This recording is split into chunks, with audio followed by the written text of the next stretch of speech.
I walked past the glass-walled offices of the people I had managed for 5 years, people I had hired, trained, and defended. Not a single one of them looked up.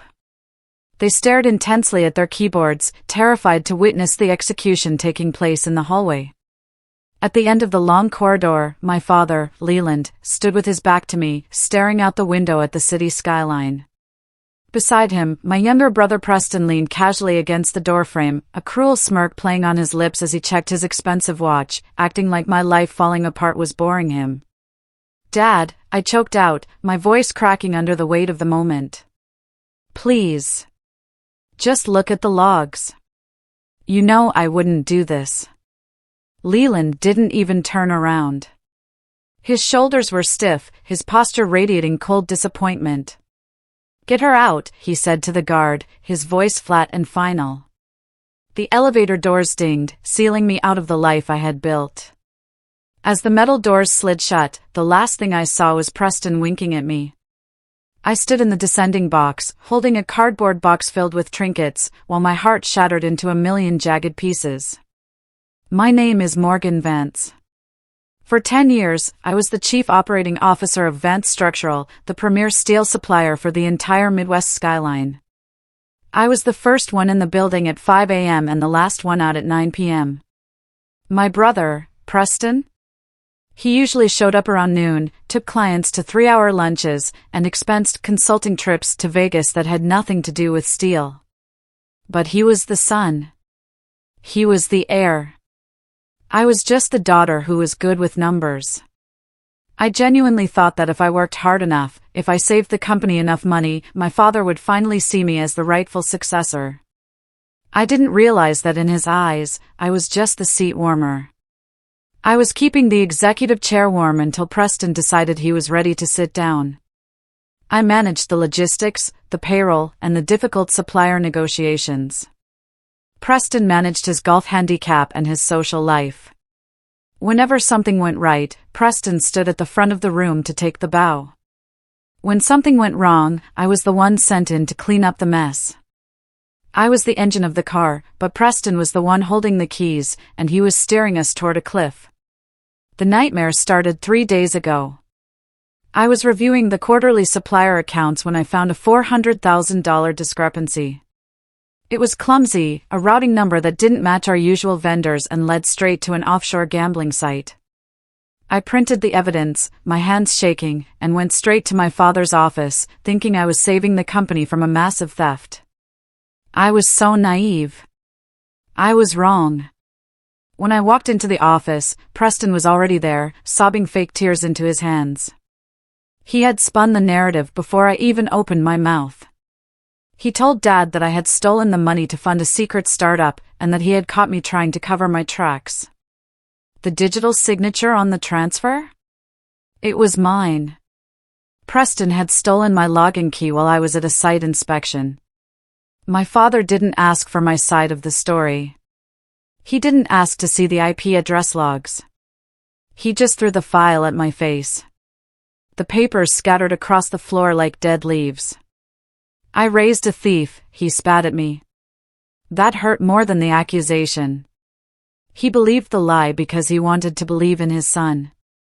The weeks after the firing were a blur of cheap wine and lawyer fees I couldn't really afford. I tried to apply to other firms in the city, but the word was out. Gross misconduct. Embezzlement risk. Preston hadn't just fired me, he had scorched the earth so nothing could grow in my wake. My phone stopped ringing. My friends from the industry blocked my number. I lost my condo within 3 months because I couldn't make the mortgage payments without my salary. I moved into a tiny studio apartment above a noisy bakery, staring at the water-stained ceiling, realizing that being innocent doesn't matter if you don't have the power to prove it. I fell into a deep depression. I barely ate. I barely slept. Every time I closed my eyes, I saw Preston smirk. I felt the humiliation of that security guard marching me out.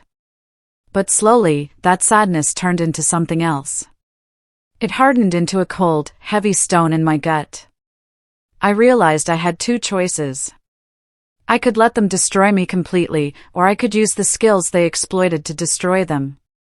I got out of bed, washed my face, and opened my laptop. I wasn't going to look for a job anymore. I was going to look for a weapon. I needed a job to survive, but no reputable firm would touch me. I found a listing for Redstone Industrial, a failing, antiquated logistics firm 2 towns over. It was a graveyard for careers. The owner, a grit-toothed old man named Silas, laughed when he saw my resume on his cluttered desk. "You're a Vance," he spat, leaning back in his creaking chair. "Your daddy put 3 of my friends out of business in the 90s. Why would I hire a spy?" I looked him dead in the eye, not blinking. "My father threw me out like trash, Silas. I know his pricing models, his supplier contracts, and exactly where he cuts corners to save a dime. I know his weaknesses better than he does. Do you want to go out of business, Silas, or do you want to eat his lunch?" Silas stopped laughing. He studied my face, looking for the lie. He didn't find one. He hired me on the spot as an entry-level analyst. It was a massive demotion, and the pay was terrible, but it was a foot in the door. I sat at a rusted metal desk in the corner, surrounded by stacks of paper, and I started to work. I wasn't Morgan Vance, the executive, anymore. I was just an employee with a vendetta. I didn't try to be the CEO of Redstone immediately. I just did the work. I kept my head down and my ears open. I automated their dispatch system, which was currently being run on whiteboards and sticky notes. I renegotiated their fuel contracts, saving the company 10% in the first month. I stayed late, not for credit, but for survival. Within 6 months, Redstone was profitable for the first time in a decade. Meanwhile, I watched Vance Structural from afar. I set up alerts for their stock price and read every press release. Stock prices were holding steady, but I saw the cracks that others missed. Preston had fired the safety compliance officer to save money. He was replacing high-quality domestic steel with cheaper imports to boost the profit margins. He was stripping the copper out of the walls to paint the exterior gold. The industry didn't see the rot yet, but I did. I knew exactly which beams were bearing the weight and which ones were hollow. Silas noticed my work. He started inviting me to strategy meetings. He realized I wasn't just a disgruntled daughter, I was a shark that had been thrown into a goldfish pond. Vance Structural's biggest client was Apex Towers. They demanded absolute precision and hated delays. I knew their contract was up for renewal in 2 weeks. I also knew Preston would try to wow them with a fancy dinner and expensive wine rather than hard data. He thought charm could solve logistical problems. I prepared a proposal for Redstone. It wasn't flashy. It was mathematically perfect. We could beat Vance's delivery time by 18% just by optimizing the routes. Silas let me present it. When the Apex executives saw the numbers, they were stunned. They switched to us immediately. It was a massive blow to Vance Structural. When the news broke, my father called me for the first time in a year. "You ungrateful brat," he hissed into the phone. "Stealing family food? Is this how you repay me?" I didn't yell back. I felt surprisingly calm. "It's just business, Leland," I said, using his first name for the first time. "If you wanted loyalty, you should have hired a dog." I hung up the phone and stared at the wall. My hands weren't shaking this time. I felt the first drop of rain in the storm I was creating. 2 years into my time at Redstone, the company was now a serious player in the region. I attended the annual Builders Gala, an event I used to organize for my father. This time, I walked in as the competition. I wore a dress I bought with my own bonus, not my father's credit card. I held my head high. I ran into Preston at the open bar. He looked tired, his eyes bloodshot, his tie slightly crooked. "Cute little trucking company you got there, Morgan," he sneered, swirling his scotch. "Dad's thinking of buying it just to shut you up." Put you back in the nursery where you belong. I smiled, and it was ice cold. Tell Dad to save his cash, Preston. I hear your liability insurance premiums just tripled because of those safety violations. You might need that money for the lawsuits. Preston's glass froze halfway to his mouth. He blinked, stunned. He didn't know that I knew about the internal audits. The color drained from his face. How do you know that? He whispered. I didn't answer. I just toasted him with my water glass and walked away, leaving him terrified in the middle of the party. The inevitable happened 6 months later. A crane collapsed at a Vance Structural site downtown. No one was killed, thank God, but the damage was catastrophic. A historic building was crushed. It was due to deferred maintenance, Preston's favorite way to cut costs. The news cycle was brutal. Reporters were swarming their headquarters. Vance stock dipped 15% overnight. I watched the news from my office at Redstone, feeling a sick knot in my stomach. I still loved the company my grandfather built. I grew up playing with rivet guns and wearing hard hats that were too big for me. Seeing the logo tarnished hurt me, even if the men running it were rotting it from the inside. But I didn't intervene. I didn't offer to help. I let them bleed. This was the consequence of arrogance.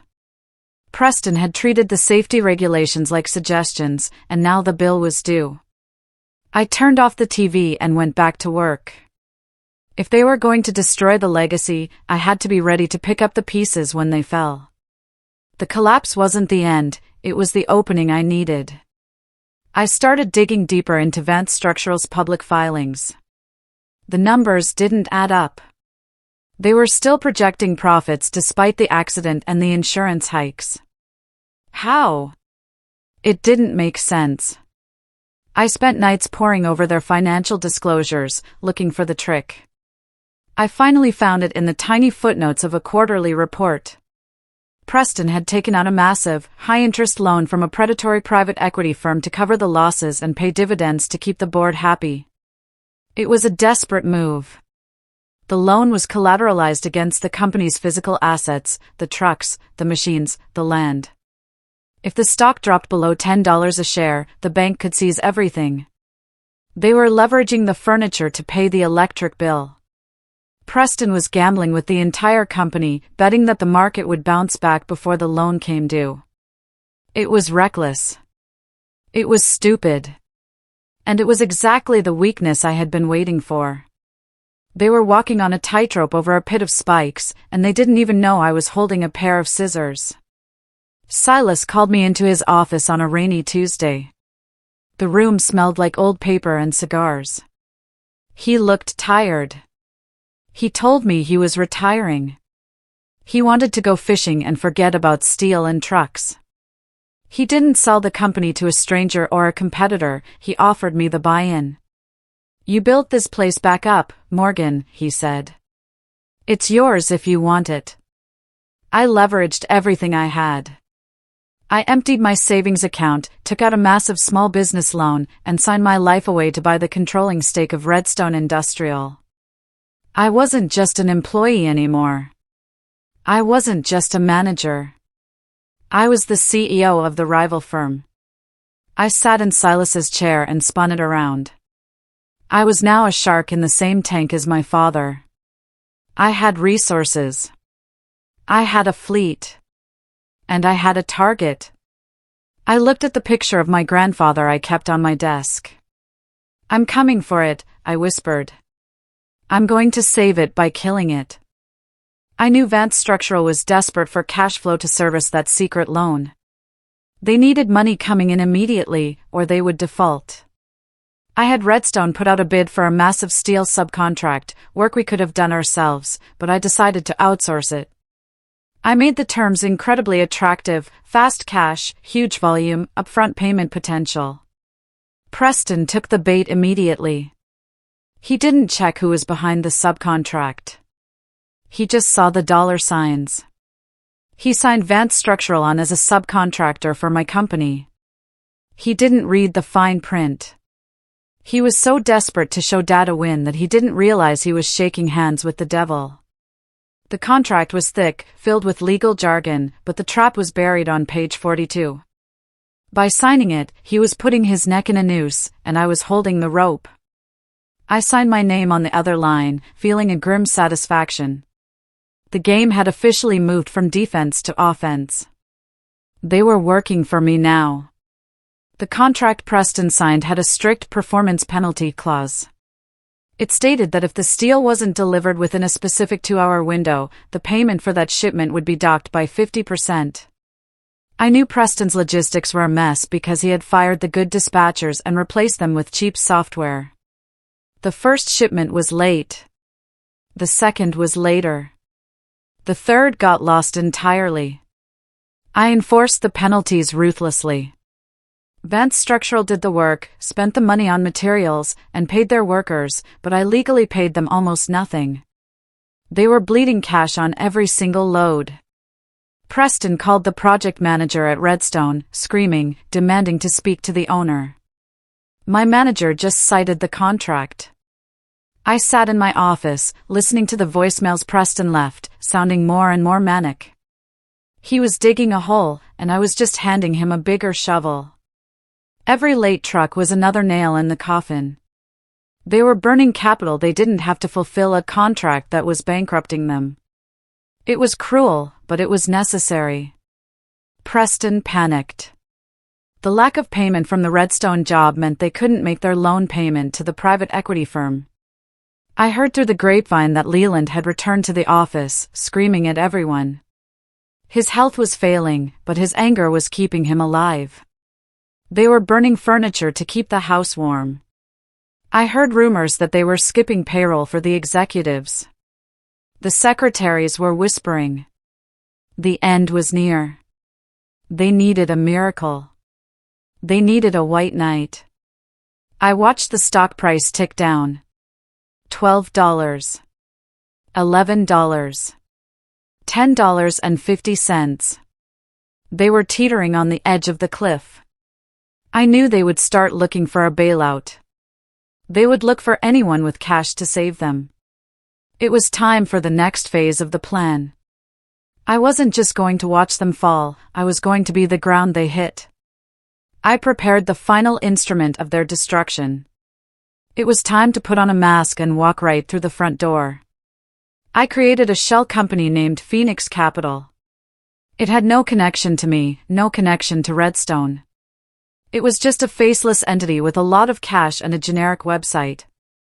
I approached the predatory bank that held the Vance loan. I knew banks hated bad debt. They didn't want to own a steel company, they wanted their money. I offered to buy the debt from the bank for 80 cents on the dollar. The bank manager looked at the struggling Vance financials and happily sold the debt to me. He thought he was dumping a toxic asset. He didn't know he was handing me a loaded gun. I signed the papers. I now owned the debt that Vance Structural's existence depended on. I was their creditor. I owned the mortgage on their corporate soul. If they missed one payment, I could foreclose. I controlled their destiny. I sat in my office with the loan documents, tracing my finger over my father's signature. He had signed away his company to strangers to save his son. Now, his daughter held the deed. Preston called me on my personal cell phone late one night. His voice was trembling, stripped of all its usual arrogance. "Morgan, look, things are bad. Dad's sick. The stress, it's killing him. We need a loan. A personal loan. Just to bridge the gap for a month." It was the first time in years he sounded like my brother, not my rival. For a second, a split second, I hesitated. I remembered playing tag in the backyard. I remembered him scraping his knee and me fixing it. Was this cruelty? Or was it justice? Then I remembered the security guard. I remembered the smirk when he handed me the box. I remembered him ruining my reputation. "I can't lend you money, Preston," I said softly, my voice devoid of emotion. I don't have that kind of liquidity. But I know an investor who might be interested in a buyout. They are called Phoenix Capital. Phoenix? He asked, hope creeping into his voice. Yes, I lied. They save distressed companies. I can make an introduction. Thank you, Morgan, he sobbed. Thank you. I had my lawyer, representing Phoenix Capital, contact Leland. We offered a lifeline. Phoenix would acquire Vance Structural, pay off the debts, and keep the Vance family on the board. It was a lie, but a legal one, a letter of intent subject to due diligence. It was the hope that kills you. Leland and Preston were ecstatic. They thought they had survived. They thought they had pulled a rabbit out of the hat. I heard they popped champagne in the office that Friday. They were celebrating their salvation, not knowing the executioner was already in the room. They signed the preliminary papers without reading them closely, just grateful for the cash injection promised. They were so relieved to be saved that they didn't question who the savior was. They didn't ask why Phoenix Capital was so interested in a failing steel company. They just saw the life raft and jumped in. I watched from the shadows, knowing the raft was full of holes. The celebration was premature. The fall was going to be so much harder because they thought they were safe. Just as we were moving to close the deal, a massive twist occurred. A third party entered the ring. A global conglomerate, Global Steel, made a hostile bid for Vance Structural. They wanted the brand name and the locations. It was real money, more than I could offer on paper. If they bought it, Preston would walk away with millions. He would fail upwards again. He would destroy the company, sell it for parts, and retire to a beach house with a fortune. My plan would fail. I felt the floor drop out from under me. I had played the long game, carefully setting every trap, and I was about to lose to a bigger wallet. I paced my office, sweating. I couldn't let them win. I couldn't let Preston cash out on my grandfather's legacy. I had 24 hours to stop the Global Steel deal before the board approved it. I needed a weapon I didn't know I had. I dug through the archives, looking for anything that could kill the deal. I went back to the original employment contracts from my grandfather's era. I read through the trust documents regarding the land the main Vance factory sat on. It wasn't owned by the company directly, it was in a separate land trust that required unanimous family consent to sell or transfer. I checked the trustee list. My name was still there. They had fired me, they had blacklisted me, but they had been too lazy to remove me from the land trust because it required a lawyer they didn't want to pay. I was still a trustee. I had a veto. I sent a formal letter to Global Steel's legal team, informing them that I, a trustee, refused consent for the land transfer. The Global Steel lawyers panicked. Without the land, the factory was useless. They pulled out of the deal instantly. The offer evaporated. Vance Structural was left standing at the altar, abandoned. I had blocked their exit. There was no golden parachute. There was only the ground, and it was coming up fast. With the global deal dead, the news leaked that the sale had collapsed. Vance stock went into free fall. It hit $8 a share. Then $6. Then $4. The loan covenants were breached. As the owner of the debt via Phoenix Capital, I had the legal right to foreclose immediately. I didn't wait. I didn't give them a grace period.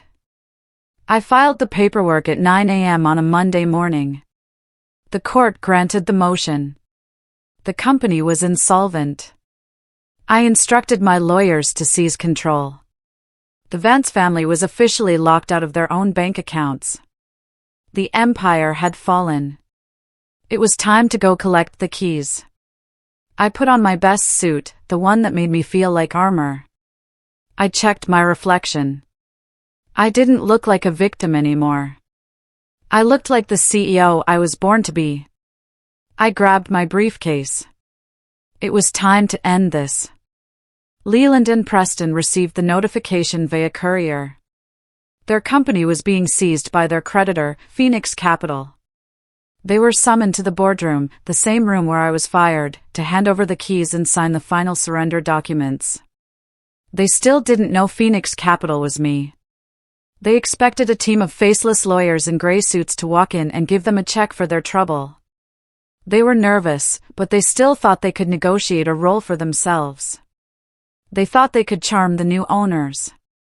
They were waiting for a stranger. They had no idea that the ghost of their past was driving toward them on the highway. I drove to the headquarters, my heart pounding a steady rhythm against my ribs. I wasn't nervous. I was ready. The script was written, and I was about to deliver the final line. I drove into the parking lot and parked in the visitor spot, right where I used to park my old sedan. I walked past the reception desk. The logo on the wall was peeling, a symbol of the decay Preston had overseen. The office was quiet, like a funeral home. The staff sensed the end was near. I walked down the long hallway, my heels clicking on the marble floor, the same sound that had echoed when I left 7 years ago. I passed the office where I used to work. It was empty now, a storage room for broken chairs. I stopped at the heavy oak doors of the boardroom. I took a deep breath, filling my lungs with the stale air of the place that used to be my home. This wasn't just revenge, it was an exorcism. I was purging the rot so something new could grow. I adjusted my jacket, reached out, and pushed the doors open. Leland was slumped in his chair at the head of the table, looking 20 years older than when I last saw him. Preston was pacing by the window, biting his nails. When they saw me, Preston rolled his eyes, annoyed. "Morgan? What are you doing here?" he snapped. "We're in a private meeting. We're waiting for the new owners. Go wait in the lobby if you want to beg for a job." I didn't say a word. I didn't look at him. I walked straight to the head of the table. Leland looked up, confused. "Morgan, you can't be here," he mumbled. I pulled out the chair, my father's chair, and sat down. I placed the debt acquisition papers and the land deed on the mahogany table with a heavy thud. The sound echoed in the silent room. "You're not waiting for anyone," I said, my voice steady and clear. "I am Phoenix Capital." The silence wasn't just quiet, it was a vacuum. It sucked the air out of the room.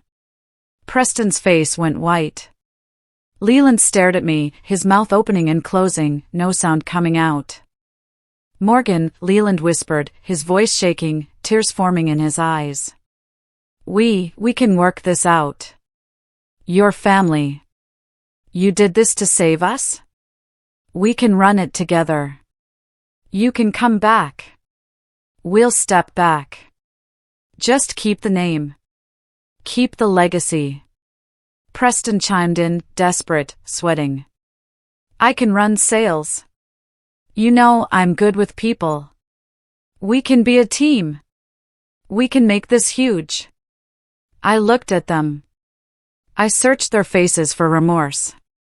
I searched for an apology for the frame job, for the humiliation, for the years of struggle. I saw fear. I saw greed. I saw regret that they got caught. But I didn't see sorrow.